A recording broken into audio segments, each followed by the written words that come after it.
The Berenstain Bears Visit the Dentist by Stan and Jan Berenstain. Taking good care of their teeth is something all bears do. That's why sis and brother brush and go to the dentist too.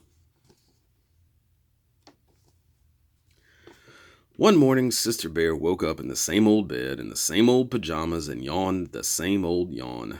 But something was different. "I have a loose tooth," she told Brother Bear. "Well, push it back and forth with your tongue, and maybe it'll come out," yawned Brother as he turned over to go back to sleep. "Then what?" asked Sister. Brother had told her about the tooth fairy, and she wanted to hear it again. "Then put it under your pillow, and the tooth fairy will take it away and leave a new coin in its place. But," Brother added, "be sure to tell Mama about it first." Later, at breakfast, when Mama was reminding Brother that he had a dentist's appointment after school, she noticed that Sister was eating funny. "She has a loose tooth," Brother explained. "When it comes out," said Sister, wiggling it with her tongue, "I'm going to put it under my pillow for the tooth fairy. If she doesn't wiggle it out, she can come to the dentist with us, and he can yank it out," Brother grinned. "Never mind that kind of talk," said Mama. "Dr. Berenstain doesn't yank. He's very gentle and very careful." "I'll get it out myself, smarty," Sister shouted it as Brother hopped onto the big yellow school bus. But Sister was still wiggling her loose tooth with her tongue when she and Mama met Brother after school and went to the dentist. "It's still stuck," she said, showing Dr. Berenstain her loose tooth. "Well," said the dentist, "I'll have a look at it after I examine Brother's teeth. You can stand on this stool and watch, if that's all right with Brother." "Sure," said Brother as he climbed onto the special cub's seat in the big dentist's chair.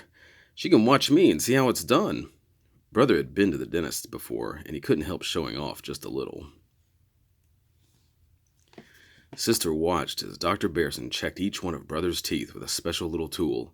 "How do you see the backs?" she asked. "With this little mirror," said the dentist. "Here, have a look." "Wow," said Sister, looking into Brother Bear's mouth. "It looks like a cave with a tongue."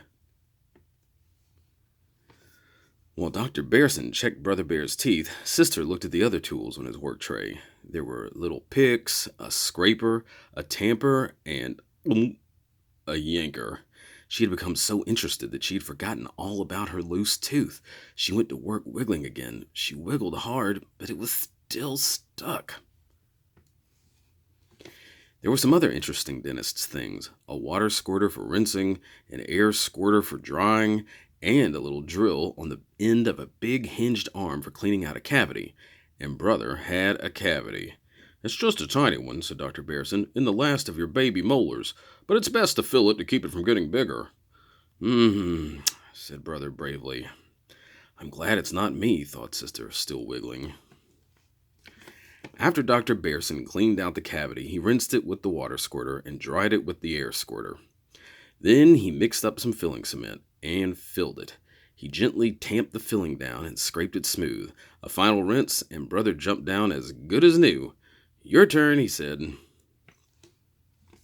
Bravely, Sister climbed up into the cub seat, still wiggling, but that loose tooth just didn't seem to want to come out.